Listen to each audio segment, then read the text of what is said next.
I'd say in the next couple of weeks, why not 2 million marching in London? Within a month, we have the second largest march in British history. We have much more time to build the biggest march that we have ever had in this country. But to talk about what's going on more locally, yes, I mentioned the walkouts that have been very successful at the universities, and people in workplaces in Leeds have started to join us. But it is important that we focus on our institutions and our workplaces, because it is not just on the streets that we can make our voices heard. We are the people who keep this system running. So I applaud the rail workers who are taking strike action today for better pay and conditions. I applaud trade unionists who blockade arms factories and stop supplies getting to Israel. I applaud the dock workers who stop arms and oil shipments leaving our ports.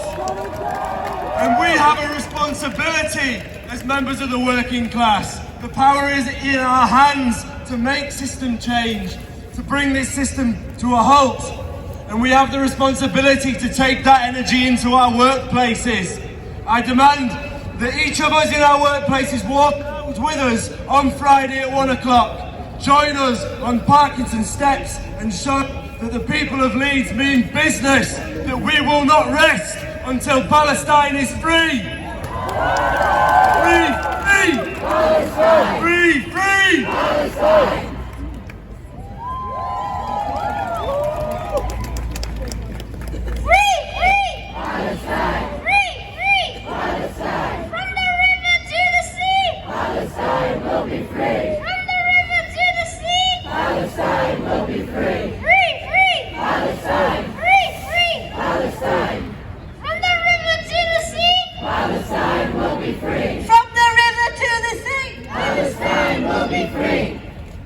Andy, 2 minutes.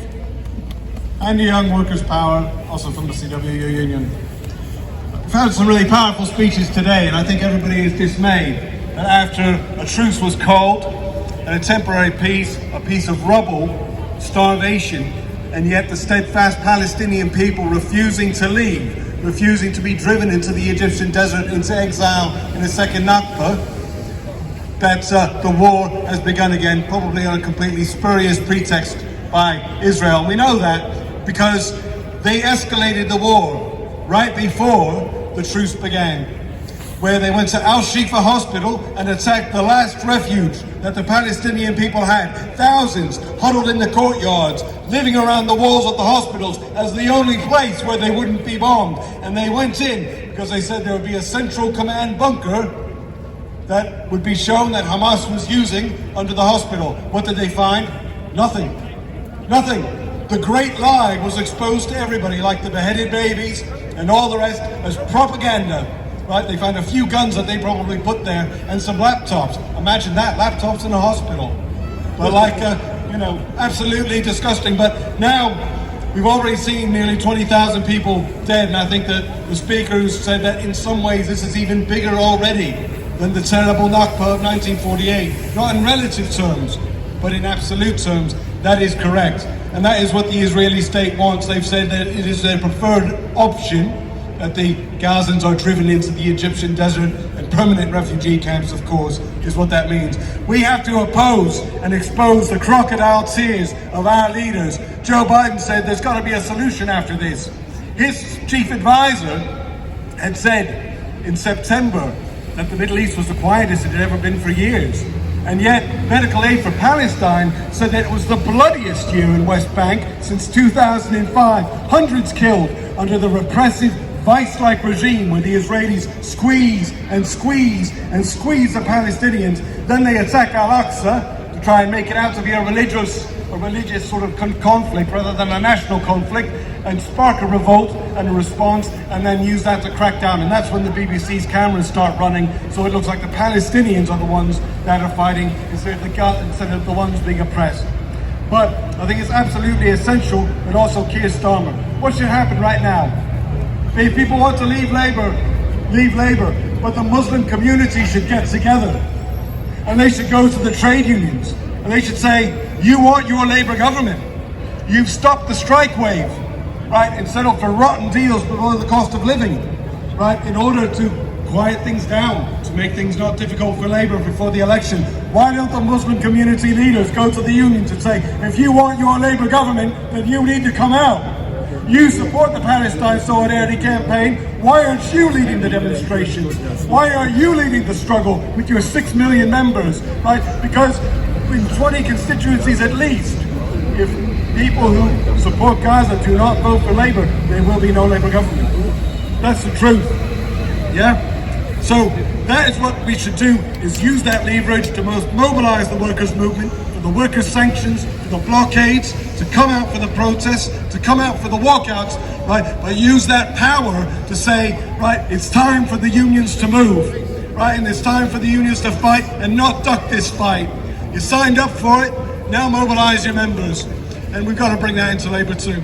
So I'll finish on that. Now what's interesting is when Keir Starmer made his grotesque speech that he was against the ceasefire, but he sympathised, crocodile tears, with the Gazans. Right? They don't sympathise at all. They just want to go back to normality so that Israel can be part of their ring of states against Syria and Hezbollah and all the rest, right? And make the great game against Russia and China and keeping the trillions of dollars worth of oil in the Middle East in their pocket, right? But they said before that, interestingly, with all the talk about banned slogans and all the rest, the Chatham House woman said, well, many people at Chatham House think that the two-state solution is dead. And this is a space to debate that. We need a space to debate that ourselves too. And that's why Palestine Solidarity Campaign has organised the Leeds activist meeting for this Monday, because we need to deepen the movement, we need to extend it, and we need to be able to provide solidarity for the Gazans right here in Britain and internationally. So if you're a trade unionist, if you're a worker, if you're a student, if you've walked out, if you're from a community, a mosque, a church, whatever, come along on Monday. It's at the Woodsley Road Community Centre, and let's get together and put our heads together and start organising to build a deeper, sustained movement that can actually crack the unions into action and all the rest. All I would say about this is, you know, the two-state solution is dead. It was always an illusion. Israel killed it, and their intransigence and annexation and all the rest. One state for both peoples, that's the meaning of from the river to the sea, right? One secular democratic state. All I would say as a socialist is, right, if they reach out to the working class of the Middle East, they will have the power to bring that about, right, and to overturn the rotten imperialist order of the Middle East that has sucked trillions of oil out in a region still marked by poverty into the London and New York, and to create a new world, a socialist federation of the Middle East as part of a socialist Palestine. Thanks very much. Free, come on. Oh no, you've got competition.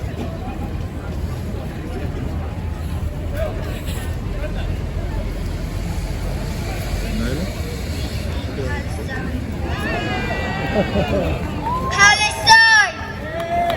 Palestine! Palestine! Palestine! Palestine! Free!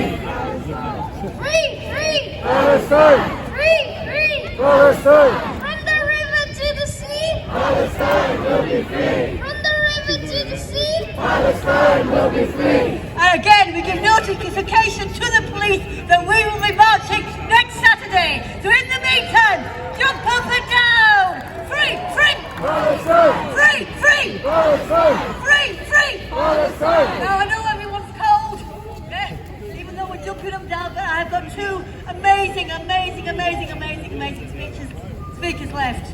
I've got Marianne from Wakefield, from Palestine, and I've got the amazing and utterly brilliant. So please get your phones out to these two speakers. Talk to Marianne? Yes. Who's, no, not yet, you're last. It's competition time. And actually you do need to get your phones out. Let's spread this word. You know, we might not be able to march today because we didn't give notification. Where will we be next week? Where will we be next week? What will we be doing next week? Marching! We will march! Right, sorry. Thank you very much. My name's Miriam. I'm Palestinian and I'm also an NHS doctor.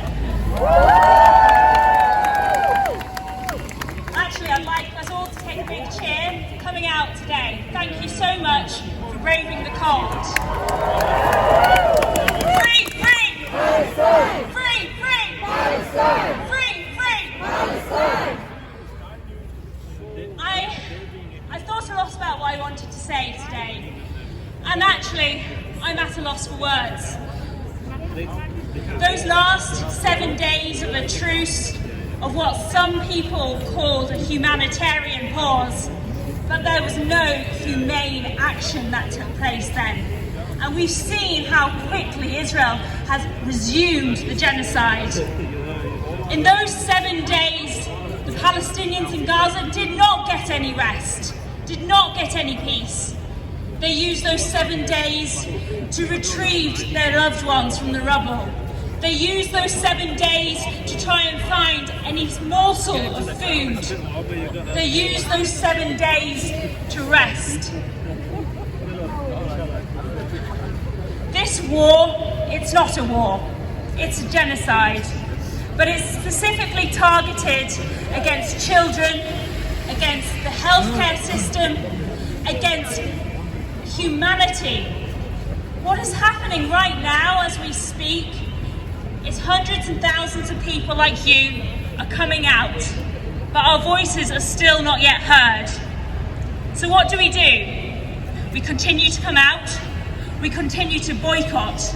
As many of the speakers have said, boycotting is the only thing that is really taking note, because unfortunately, money is what makes this world go round. But what else can we do? Well, like other speakers have said, we need to hold our leaders accountable.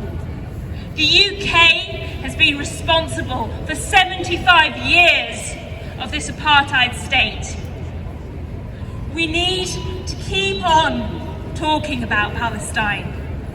That is the only thing that is keeping those people in Gaza alive. It is the strength to know that we will not forget their names. We will not forget. Just look around at all those photos of the dead children. They haven't died, they have been murdered.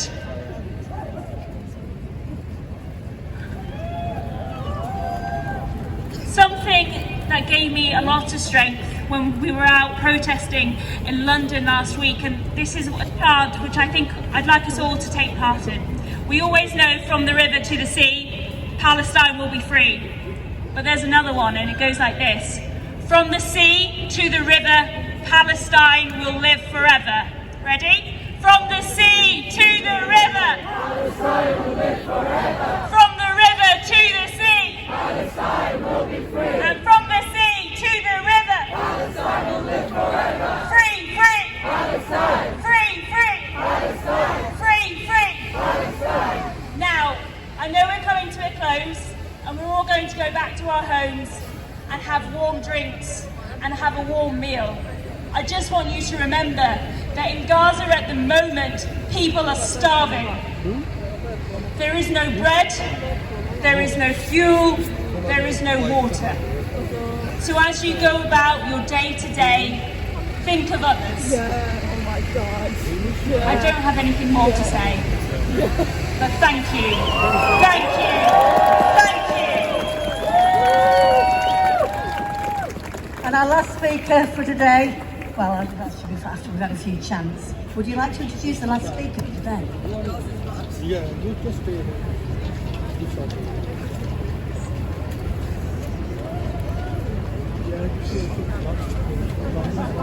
My name is Mustafa.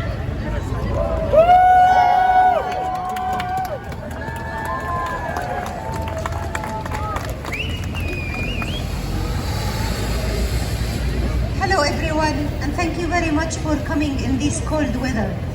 My name is Dr. Mariam Fadl. I'm Global Health Specialist, and I'm here to talk to you about the recent research I have done. It's part of an academic to assess the health system situation. And I went to all the published data about health system in Gaza. And here is the summary of the main things I found. Before October 2023, the health system in Gaza was overwhelmed and underserve the population. In the UK, we have about 3 doctors for every 1,000 population. In Gaza, before October, there is 1 doctor for 10,000 population. Imagine. Now, after the war, after what has happened in October, more than 200 healthcare workers have been killed. Imagine there will be so many people, they have no doctors to look after them. But that's not the only things that happen. Many doctors have been injured inside health facilities. Many doctors have been tired, exhausted, hungry, thirsty, and exposed to the infection because there is no simple, basic human right, either in the camp or in the entire places in Gaza. Doctors are exposed to so much stress. And I will give you just one example of someone, I'm sure many of us have heard his story. A medical doctor, one of the main things, guys, we find it very difficult for us. If your child is injured and you want to clean that wound, if your child is injured and you want to clean the wound of your child, how hard is that?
From the river to the sea. Palestine will be free. From the river to the sea. Palestine will be free. Free, free. Palestine. Free, free. Palestine. Free, free. Palestine.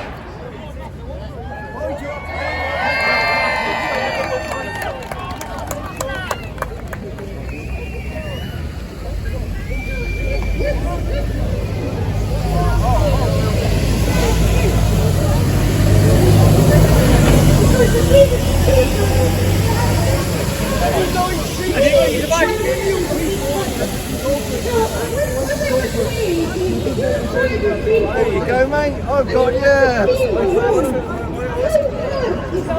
No problem. Live stream me as much as you want. Your child is in pain. This is very bad. But there are so many medical doctors in Palestine. Nothing happened.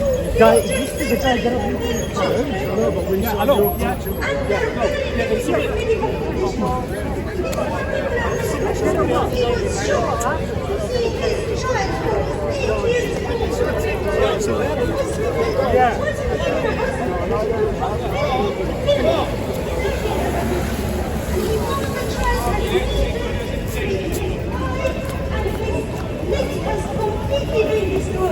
So the only solution to save his life is to perform amputation.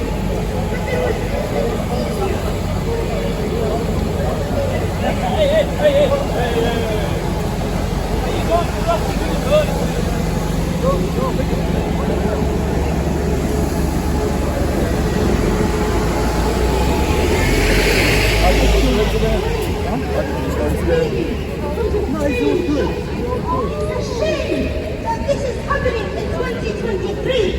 It's a shame.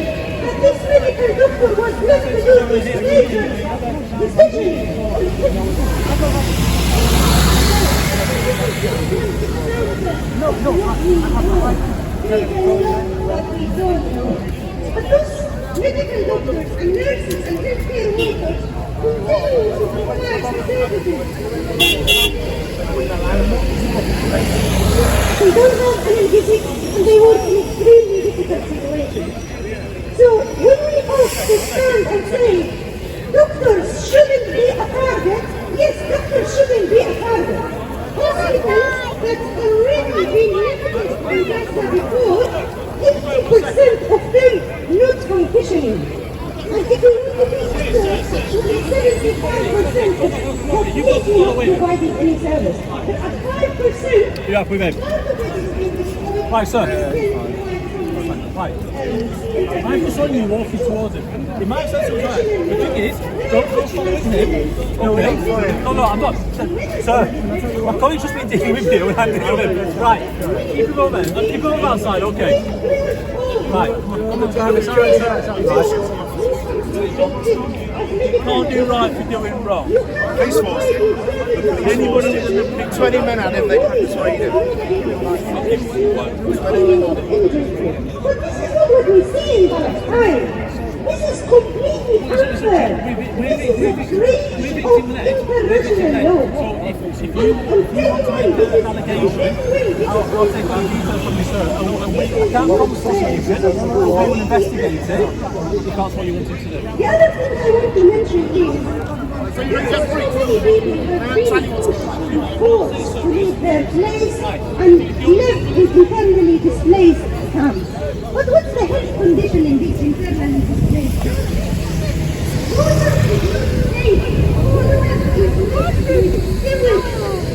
Imagine you are thirsty and hungry and the only source of water you can drink is a contaminated water. Means you either die of this or you drink a little bit of that dirty water which would be enough for you to get infected. And the Director General of the WHO, the World Health Organization, has announced this week on his Twitter that among the internally displaced people, there are thousands who have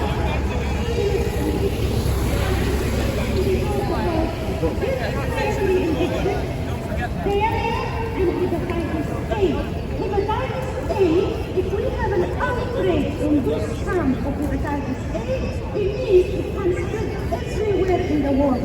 Not only to the Palestinian people, it's also for the soldiers of Israel. They will get the infection. It will be also transmitted to the breast who will go to this camp and report.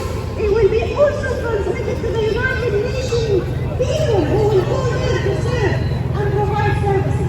So no country can be safe. Those people will go and transmit the infection to their families and their countries. So we are not talking about a disaster. And this disaster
Palestine! Free Palestine! Free Palestine! You know, this little gentleman next to me, Mustafa, about 2 weeks ago, he spoke near that flooded area just behind you, and he was so vocal. I'm so proud that he's come out today, and he really, really made it a nice, beautiful scene for everybody. So, everybody applaud him. One last time. Free